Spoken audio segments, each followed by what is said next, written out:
अस्सलाम वालेकुम dear students. आज हम एक और एमएसके कंडीशन मस्कुलर कंडीशन पर बात करेंगे।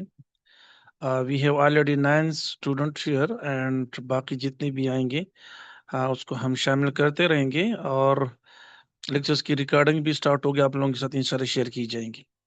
प्रीवियस वीक हमने डिस्कस किया था subacromial bursitis and today we will talk about the adhesive capsulitis of the shoulder. इस लेक्चर में हम डिस्कस करेंगे कि एडहेसिव कैप्सुलाइटिस से मुराद क्या है, एडहेसिव कैप्सुलाइटिस की जो प्रेवेलेंस एपिडेमियोलॉजी है, इसकी एटियोलॉजी है, और साथ साथ इसकी जो पैथोमेकेनिज्म है कि एक्चुअली होता क्या है वहाँ पे, और साथ साथ हम इसकी फिर जो सब्जेक्टिव एंड ऑब्जेक्टिव एग्जामिनेशन और देन ट्रीटमेंट भी कुछ हद तक हम डिस्कस करेंगे।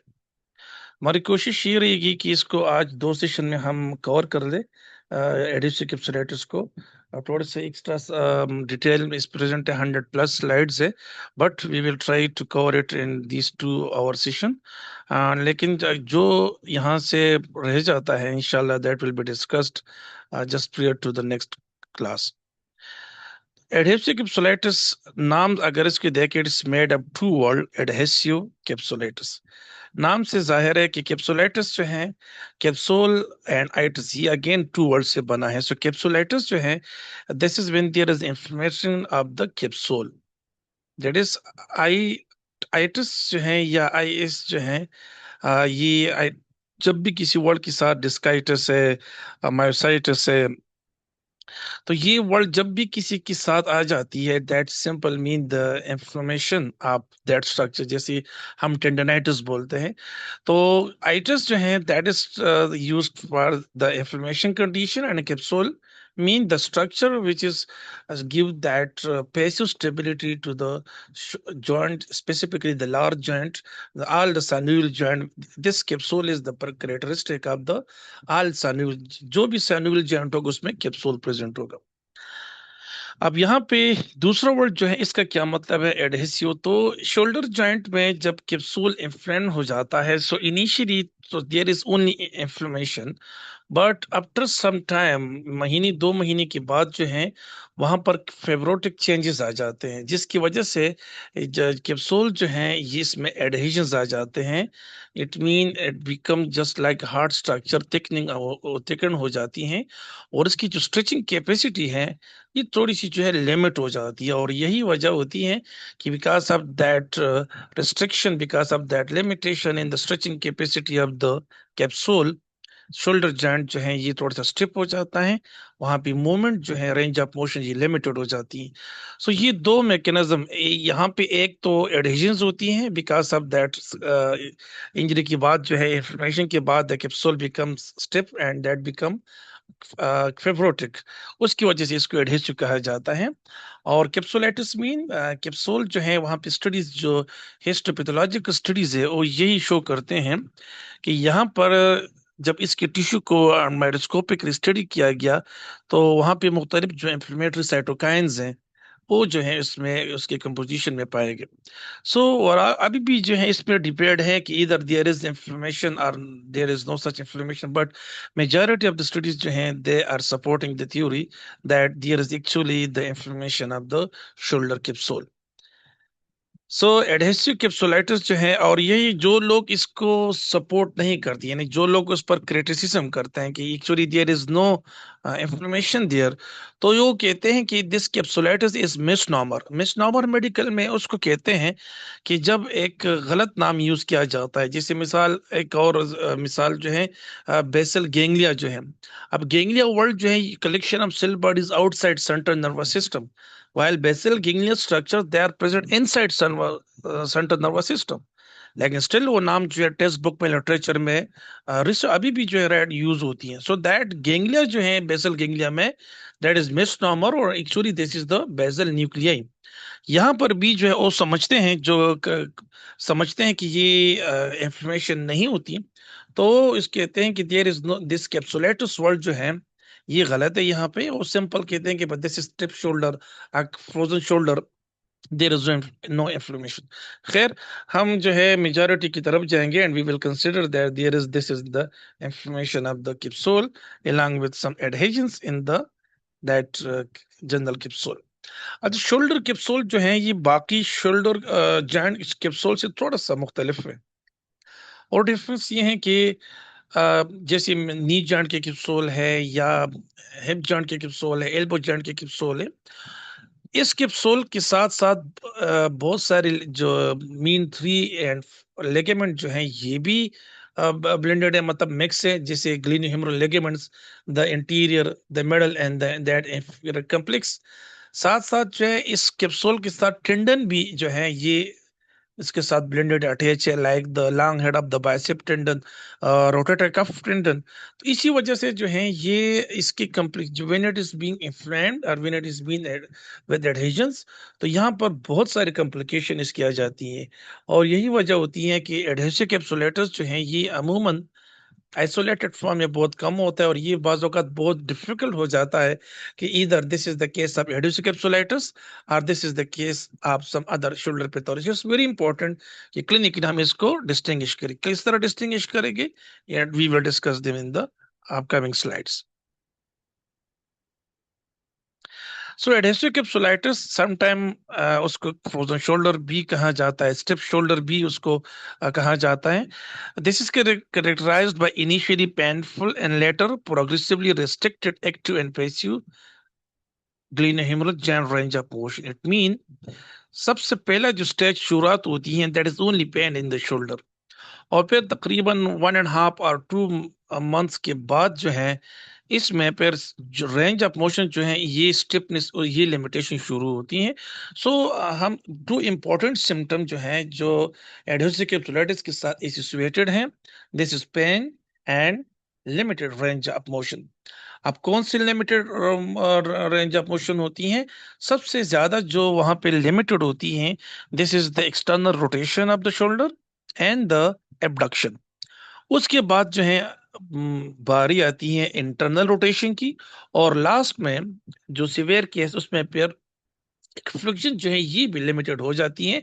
But external rotation and abduction they are in majority of the cases in the initial stage, these two range of motion they are limited, they are restricted, while their span overall in the shoulder.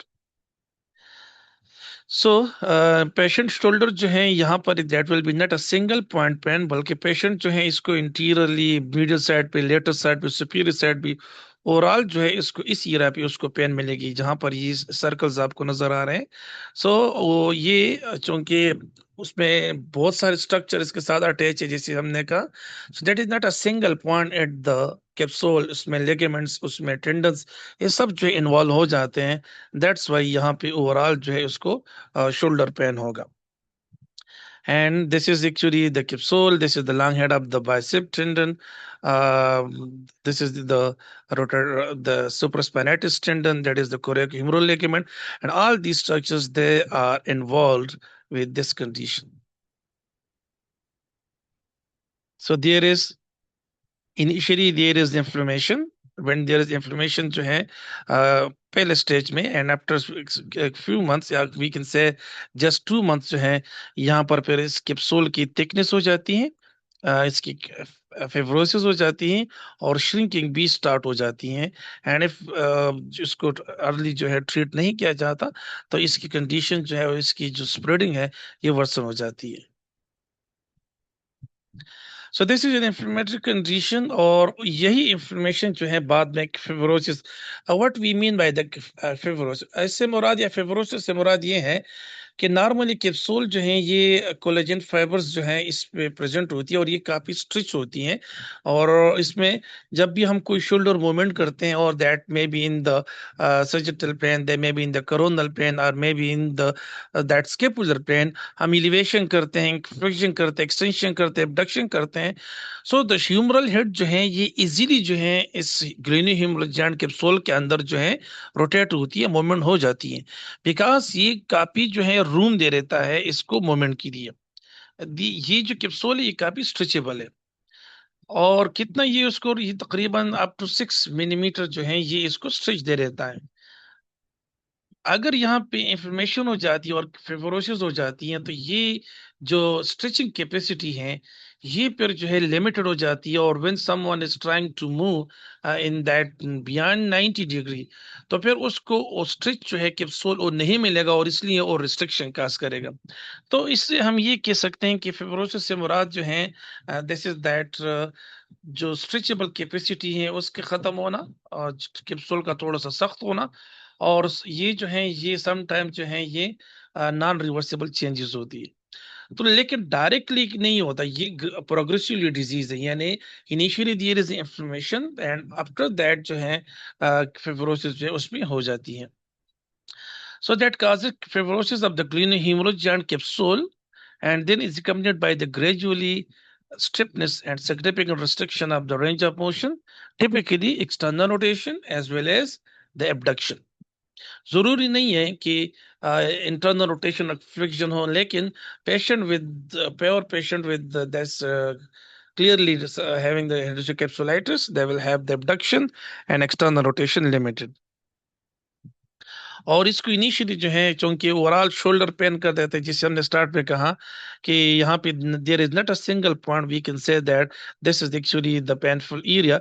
So now this area it's very difficult to distinguish either this is the long head of the bicep, this is the deltoid muscle, this is the subscapularis muscle, this is the AC joint, or this is the supraspinatus tendon, this is the labrum, or these are the ligament. So all these structures in the surrounding they are painful this area. So इसलिए इसलिए initial stages पे न सिर्फ ये कि मुश्किल होता है, बल्कि सम टाइम जो है all these all symptoms they are mixing with each other. So that's why it's also very important कि हमने यहाँ से इनको distinguish करना है through different clinical symptom as well as through different clinical signs and symptoms. जैसे हमने कहा कि यहाँ पर सुपरस्पाइनेटिस कैल्सिफिकेशन या कैल्सिफिक टेंडनाइटिस हो सकती है, या बर्सा जो है ये इन्फ्लेम हो सकता है। Similarly the long head of the bicep जो है इसकी इन्फ्लेमेशन हो सकती है, और इन्फ्लेम जॉइंट कैप्सूल, तो ये तमाम के तमाम जो हैं ये इन्वॉल्व हो सकते हैं। एंड इसकी क्योंकि यहाँ पर ओवरऑल जो है ये एरिया, ये there will be pain in the generalized interior, superior interior and lateral shoulder. Literature में जो है इस एडेप्टिव कैप्सुलाइटिस के लिए बाकी नाम जो हैं ये मेंशन है, that is the frozen shoulder both commonly, painful stiff shoulder, periarthritis that is very rarely used, but still it is the name is present in the literature, and 50-year-old shoulder. China and Japan की studies में ज्यादातर ये 50-year-old shoulder as वहां पे जो है ये geriatric population की प्रोपोर्शन ज्यादा है, और वहां पर मोस्टली जो है ये स्टिफ शोल्डर और adhesive capsulitis that is very common in the that 60 plus patient. तो एंड 50 प्लस, तो इसलिए उसको generally because of the high prevalence of that adhesive capsulitis in that geriatric population, it is being called as the 50-year-old shoulder. मुख्तलिफ codes इसकी हैं depending on the which side is involve, if it is bilaterally involve so this is M75, this is ICD का मतलब है this is international classification of the disease, जो मुख्तलिफ conditions के लिए जो है नाम दी जाती है, डायग्नोस्टिक कोड्स होते हैं। So if it is the adrenocortical capsulitis on the right shoulder, it is M75-1, and if it is the left shoulder, then is the M75-2. अगर हम इसकी etiology की बात कर ले कि ये एडोसिक कैप्सुलाइटिस होती क्यों है, सो बहुत सारे मल्टीफैक्टोरियल फैक्टर है। इसमें सिस्टमिक डिजीजेस हो सकती हैं, जो हार्मोनल चेंजेस है वो उसकी होती हैं, जेनेटिक काज इसकी पीछे हो सकती हैं। इसके अलावा जो है सिस्टम के बाद एक्सट्रिंसिक काजेज हो सकते हैं, इंट्रिंसिक काजेज हो सकते हैं। एक्सट्रिंसिक काजेज से मुराद ये है कि बॉडी का कोई भी हिस्सा जो शोल्डर रीजन के बाहर हो, शोल्डर कॉम्प्लेक्स के बाहर, अगर suppose if someone have problem in the cardiopulmonary, heart problem है और हार्ट प्रॉब्लम की वजह से उसको शोल्डर स्टिफ शोल्डर हो गई है, so now this is the extensive cause. लेकिन अगर रोटेटर कफ इंजरी की वजह से, या जो है यहाँ पर सब इक्विमल बर्साइटिस की वजह से उसको एडोस कैप्सुलाइटिस हो गई है, सो ये जो है हम इसको इंट्रिंसिक पेयर कहते हैं। So intrinsic mean when the cause for the is known and this is within the shoulder complex, then it will be called as the intrinsic cause, and extrinsic cause is called when the cause is somewhere else other than the shoulder complex.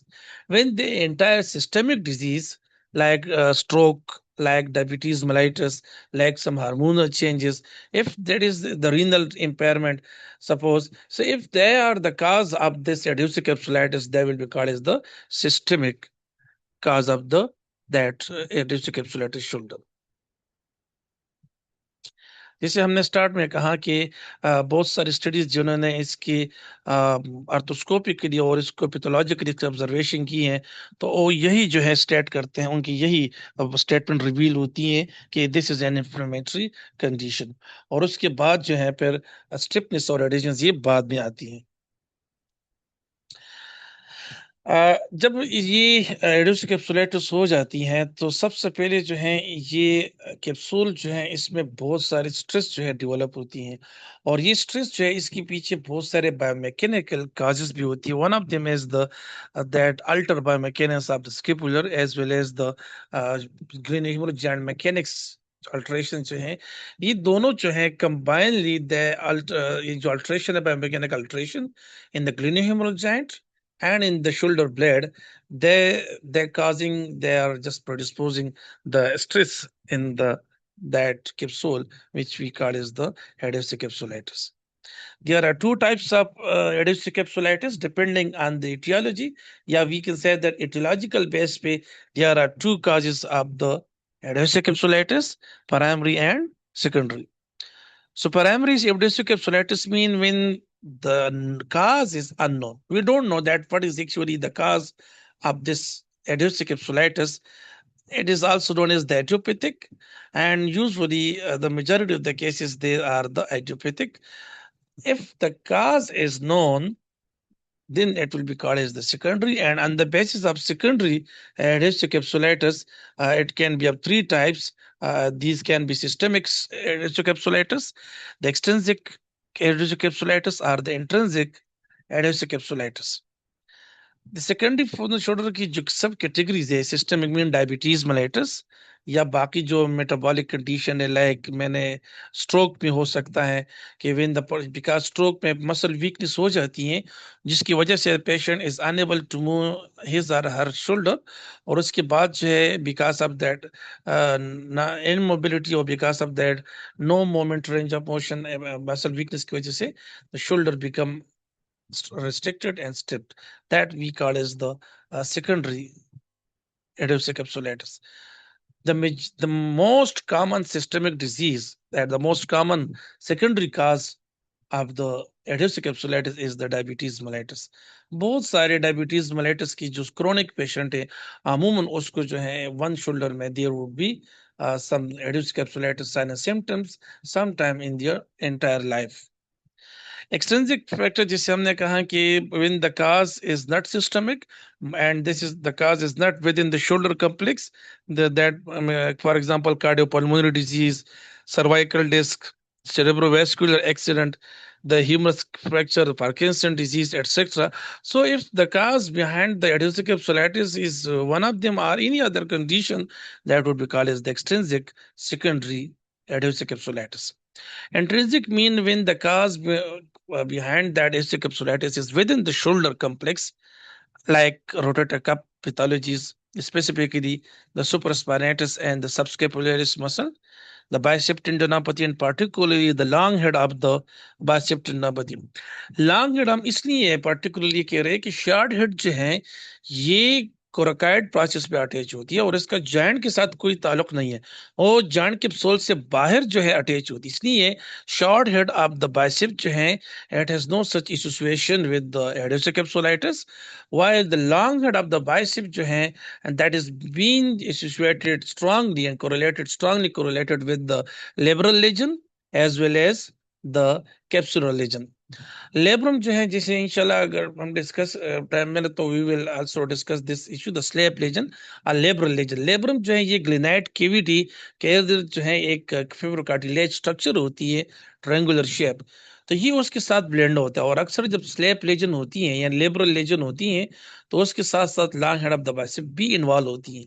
सो जितने भी capsular labral और ligamentous problem होते हैं, तो चूंकि ये उनकी neighbourhood में प्रेजेंट होती हैं, ये उनकी एरिया में आता है, even this is blended with these structures, so long head of the biceps condition जो है diseases, they are very associated with these conditions. The calcific tendinopathy, specifically the supraspinatus tendon calcific tendonitis, is very strongly associated with the adductor capsulitis and the AC joint arthritis. इसके अलावा जो है कुछ ऐसी होती हैं, जैसे मिसाल अक्सर सर्जरी होती है, पोस्ट सर्जिकल जो है वो मोमेंट नहीं होती, उसके बाद जो है shoulder become fibrotic, that become adhesive, and so that is known as the post surgical adhesive capsulitis. post stroke हो सकती है, post injury हो सकती है. So all these conditions जो हैं, these are the secondary causes of the adhesive capsulitis.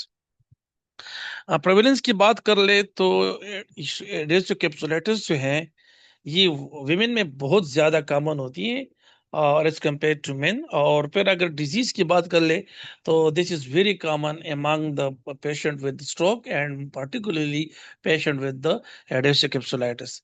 As की बात कर ले तो ये जो कंडीशन है ये थोड़ी सी लेट एडल्टहुड में यानी 35-40 प्लस में बहुत कॉमन होती है. एंड रेंज की बात कर ले सो it is very common in the 35-60 year old. It mean कि एडोसिव कैप्सुलाइटिस जो है this is not a young population, youth condition नहीं है. जिस तरह यूथ के साथ एसोसिएटेड कंडीशन है देयर लंबर में स्पॉन्डिलोलिस्थेसिस जो है which is between that 13 and 20 year की एज में होती है. तो ये उन एज के, इसलिए इसको we have previously discuss in the previous slide that it is also known as the 50-year-old shoulder. And specifically in China and Japan, it is called as the 50-year-old due to its high prevalence at that age. Diabetic population जो है इसकी occurrence rate almost 20% जो है ये show की गई हैं. और अगर इन केस जो है कि उसको किसी को एडोसिव कैप्सुलाइटिस है तो उसको जो है कंट्रालेटरल शोल्डर में भी उसी तरह जो है प्रॉब्लम आ सकती है. It mean if there is the person is with adhesive capsulitis, he is having the right, so there is also chances that he may have the adhesive capsulitis in the opposite shoulder. What are the risk factor and red flag? यानी red flag का मुराद ये है कि वो कौन से elements है, if they are present so they increase the chances of adaptive capsulitis. In that कौन सी जो है सिचुएशंस है, सर्कमस्टांसेस है जहां पर किसी बंदे को एडेप्टिव कैप्सुलाइटिस के होने की चांसेस जो हैं ये बढ़ जाते हैं. तो सबसे पहले जो रिस्क फैक्टर है दिस इज डायबिटीज मेलिटस. और डायबिटीज मेलिटस में if someone as a rehabilitation specialist, if we want to educate the patient to with the hereditary capsulitis, sugar control जो है, इंसुलिन जो है कंट्रोल, ये बहुत जरूरी है. ग्लूकोज कंट्रोल जो है ये बहुत जरूरी है. क्योंकि जितनी उसकी प्रिकॉशन यानी all the exercise and medications और टाइम पर वो लेंगे तो उनका ग्लूकोज लेवल जो है नॉर्मल होगा. एंड जब तक उनका ग्लूकोज लेवल नॉर्मल होगा so there is less chances of the adhesive capsulitis. So यहाँ से डायबिटीज मेलिटस से अनकंट्रोल शुगर जो है उसमें फिर हद जी जो है कॉमन हो जाती हैं. And that is the reason आप जो अनकंट्रोल डायबिटीज में देखे तो उसको शोल्डर पेन अमूमन प्रेजेंट होती है. इसके अलावा स्ट्रोक में, थायराइड डिसऑर्डर में, स्पेसिफिकली थायराइड में हाइपोथायराइडिज्म रिसर्च ने ये शो की है कि हाइपर जो व्हेन द थायराइड हार्मोन जो है ये ज्यादा हो जाए उसकी इसमें इतना चांस नहीं होता एडोसिव कैप्सुलाइटिस की जितना जो है व्हेन इसकी लेवल नॉर्मल से कम हो जाए. सो हाइपोथायराइडिज्म जो है that is more associated with the adhesive capsulitis. So thyroid disorder से यहाँ से आप लोगों को क्लियर हो कि द when the elevation ये level of the thyroid hormones ये normal से कम हो जाए, it increase the risk for the occurrence of the adhesive capsulitis. Shoulder injury जो है फोर्स इंजरी है, डायरेक्ट इम्पैक्ट या डिसलोकेशन. डिसलोकेशन भी ज्यादातर जो है ये इंटीरियर डिसलोकेशन. फोर्स से मुराद ये है कि fall on the outstretch hand. यानी अक्सर जब हम गिरते हैं तो हमारी नेचुरल मैकेनिज्म ये होती है कि हम शोल्डर को थोड़ा सा एक्सटेंड कर देते हैं यानी पीछे लेके जाते हैं. एल्बो को जो है उसको एक्सटेंड स्ट्रेट कर लेते हैं, रिस्ट को एक्सटेंड कर लेते हैं, और हाथ को इस तरह जो हमारी फिंगर्स है उसकी हम एबडक्शन का लिए उसको ओपन कर देते हैं, and then we hit the ground with our hand, so it mean outstretch hand. ये हाथ को हम अपने बॉडी से दूर ले जाते हैं with extended elbow and with the extended shoulder, as well as there may be some abduction as well. इसको जो है इंजरी कहा जाता है। अच्छा, डुपोट्रिन डिजीज जो है ये उसको कहते हैं, ये it is also have strong association with the adhesive capsulitis. लेकिन यहाँ पर ये चीज जो है थोड़ी सी कंफ्यूजिंग है कि सम लिटरेचर सेइंग कि एडेस्टिव कैप्सुलाइटिस की वजह से डिपोट्रिन डिजीज होती है, एंड सम आर सेइंग कि no, when there is Dupuytren condition disease जो है it is a sign of that आगे जो है पेशेंट को एडेस्टिव कैप्सुलाइटिस होगा। हालांकि डिपोट्रिन डिजीज जो है ये हैंड में होती है। रिमेंबर कि आगे हम डिस्कस करेंगे, डिप्यूटिन डिजीज जो है this is just the contracture of the palmar tissue, जो हमारे हथेली है इसकी जो टिश्यू होती है, कनेक्टिव टिश्यू, ये जो इसमें कंट्रैक्चर हो जाते हैं। So it is not a shoulder problem, it is not a systemic problem, but the persons who have the Dupuytren disease they usually also have the adhesive capsulitis. So it has been revealed and it has been stated that this Dupuytren disease is the risk factor for the that is adhesive capsulitis, Parkinson disease, and the complex regional pain syndrome. इसके फिर दोनों जो है ये सीआरपीएस जो है इसके फिर टू टाइप्स है, टाइप 1 एंड टाइप 2। टाइप 1 जो है when the pain injury is involve, and type 2 when the pain injury is not involve, but we will consider both जो है दोनों में, हेपेटाइटिस द टाइप 1 इधर और द टाइप 2, दोनों में जो है ये एडिस हेपेटाइटिस के चांसेस ज्यादा होंगे। दिस इज द डिपोट्रिन डिजीज, जिसमें 3 स्टेजेस होते हैं। पहले स्टेज में हम देख सकते हैं कि यहाँ पर एक निड्यूल सा हथेली पर अपियर होगा, और यहाँ पर एक डिम्पल होगा, small dimple. So these are the sign and symptoms of the, और यहाँ पर थोड़ी सी जो एक फ्लैटनिंग आपको नजर आएगी इस एरिया पर, इस एरिया पर ये 2 डिजिट जो एक finger, the middle finger and the ring, they are the most commonly involve, and specifically this the ring one. ये जो है क्योंकि देखिए ये इसके बिल्कुल लाइन में आ रही है, स्ट्रेट आ रही है, और साथ साथ जो है पिंकी जो है ये भी जो है इन्वॉल्व हो सकती है, बट मेजॉरिटी जो है the main digit which is involve in this deputation disease, this is the ring finger. Second stage में क्या होती है, यहाँ पर कार्ड अपीयरेंस हो जाती है। देखिए यहाँ से एक कार्ड, जो कार्ड मीन एक रस्सीनुमा स्ट्रक्चर जो है बन जाती है, जो कनेक्टिव टिश्यू होती है, एक कार्ड सब बन जाता है।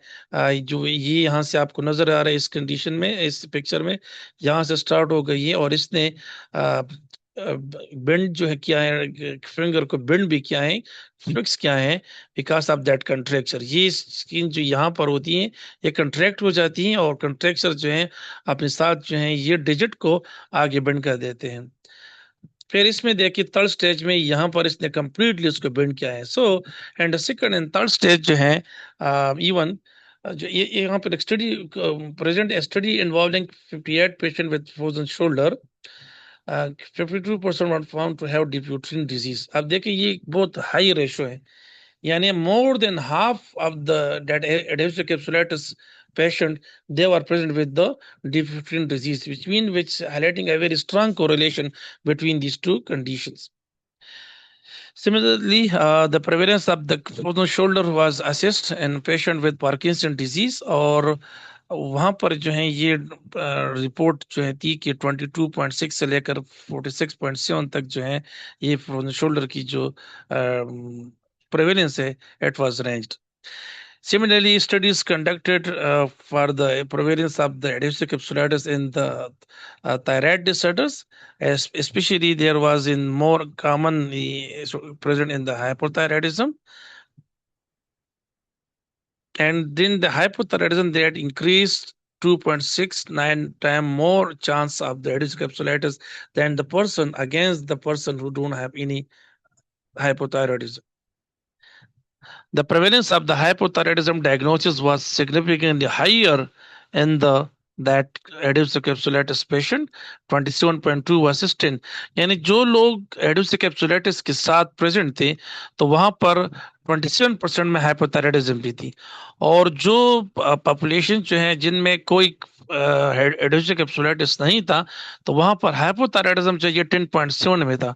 तो ये जो ऑलमोस्ट 10% डिफरेंस आ रही है, that indicate that there is a higher strong correlation between the hypothyroidism and the adhesive capsulitis.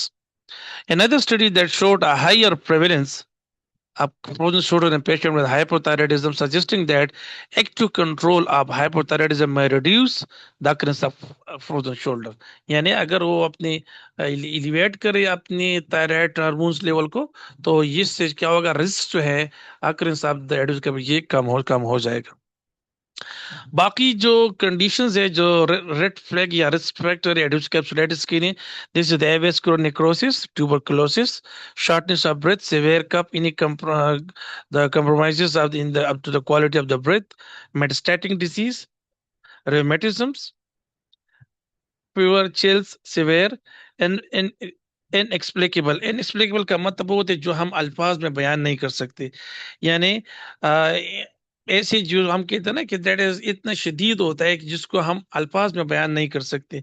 तो वहां पर if there is severe pain condition तो ये जो है it also increase because of the pain when the multiple joints are involve. In that case the person may be unable to move the shoulder. और ये जो immobility है ये काज करेगा adhesive capsulitis.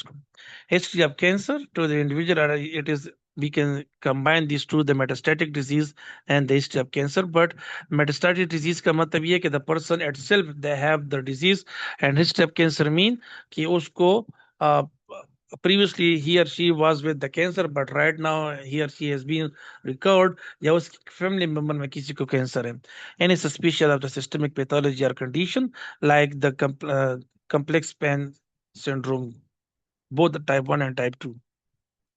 इसी तरह अगर किसी ने सर्जरी की और ऐसी सर्जरी जिसमें shoulder and the chest they are involve like the breast surgery और the open heart surgery, if there are hormonal changes such as the perimenopause और द मेनोपॉज, उसमें भी जो है। और यही वजह है कि because these two conditions they are the women conditions and that is the reason why the women have higher prevalence of adhesive capsulitis as compared to the men। cervical disease of the neck, when their disease is present, तो कहाँ कहाँ पर ये disease present होती है। अगर हम इसकी लोकेशन पर बात करें, सबसे पहले जो डिजीज स्टार्ट होती है it is in the interior superior portion. उसके बाद जो है ये इंटीरियरली जो है नीचे नीचे आके एक्सिलरी रेसेस तक पहुंच जाती हैं एंड मीडियली जो है ये कोरेक ह्यूमरल लिगामेंट पे। So that is the reason कि मोस्टली पेशेंट को पेन जो होगा वो यहाँ पर सुपीरियर, लेटरल एंड इंटीरियर होगा, बट रेयरली जो है उसको एडहेसिव कैप्सुलाइटिस पेशेंट को पोस्टीरियर पेन होगा। So ये जो है the patient with the hereditary capsulitis they may have a small joint with loss of the axillary fold, tight anterior capsule and the mild to moderate synovitis. Contraction of the rotator cuff interval, again they have very strong correlation with that severity of the adhesive capsulitis की जितनी सी positive correlation when the severity of the adhesive capsulitis अगर increase होती है so there is more chances that the person may have some rotator cuff tendinopathy। सही। So there is continued disagreement about whether the underlying pathology in flu. ये तो already हमने discuss कर दिया कि मुख्तलिफ जो है इस पर डिबेट्स जो है करते हैं मुख्तलिफ जो एनाटोमिस्ट है, जो सर्जन है, जो पैथोलॉजिस्ट है, दैट एक्चुअली वहाँ पे एडोसिव कैप्सुलाइटिस शोल्डर ये इंफ्लेमेटरी है या नॉन इंफ्लेमेटरी है, इट इज अ फिब्रोजिंग कंडीशन या it is a non fibrosis condition, या वहाँ पे जो है ऑल्गो न्यूरोडिस्ट्रोफिक कंडीशन है which mean the complex regional pain syndrome है, या जो है ये इसमें कोई इस तरह सिस्टमिक कंडीशन इन्वॉल्व नहीं है। तो ये इस पर जो है कंटिन्यूसली जो है एक डिबेट जो है और वहाँ पे जारी वहाँ किसी भी पॉइंट पर कंसेंसस जो है नहीं है किसी एक पॉइंट पर।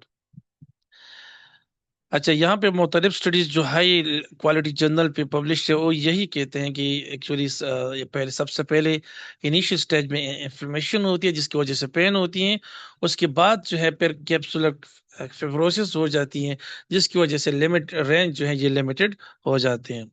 और ये जो लोग कहते हैं कि इन्फ्लेमेशन है, तो जो वो ये कहते हैं कि यूजुअली अगर हम इसकी स्टडी करें, इसके टिश्यू को अंडर द माइक्रोस्कोप, तो वहां पर हमें साइटोकाइंस मिलते हैं। साइटोकाइंस जो हैं ये प्रोटीन इन नेचर होते हैं, and these are the inflammatory substances. When there some ear if there is inflammation, so there would be that cytokines. और सबसे जो associated cytokines which are present in the adhesive capsulitis patient, they are the interleukin 6 and as well. और बाद में जो है interleukin 13 and बाकी जो इंटरल्यूकिन है ये भी आ जाते हैं, बट मोस्टली जो which is present at that, this is the that interleukin 6।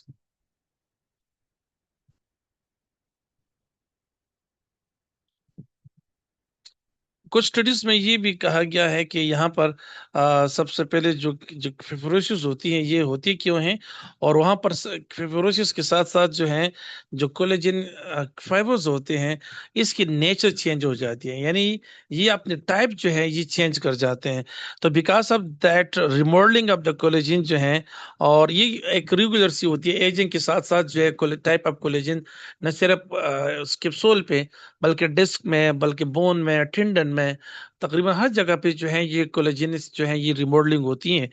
तो कुछ लोग ये कहते हैं कि थ्योरी जो बिहाइंड दैट इज कि when there is imbalance between that the fibrotic changes and the that collagenous remodeling में जब इम्बैलेंस होती हैं, तो इससे जो है स्टिफनेस इन द कैप्सूल जो है आ जाती हैं, and as well as the surrounding structure, जिसकी वजह से शोल्डर जो है ये बिकम स्टेप्ड। अच्छा, कॉमन हिस्टोरिकल फंडिंग जो है ये इंशाल्लाह हम नेक्स्ट सेशन में डिस्कस करेंगे कि अगर पेशेंट जो है ये क्लिनिक में हम अगर असिस्ट करते हैं पेशेंट विद जो कैप्सुलाइटिस, तो उसको क्या क्या जो है प्रॉब्लम्स होंगी। उसके बाद हम उसकी सब्जेक्ट एग्जामिनेशन की तरफ जाएंगे, और सब्जेक्ट एग्जामिनेशन के बाद जो है then we will discuss the 3 phases and as well as the subjective history and then the objective history.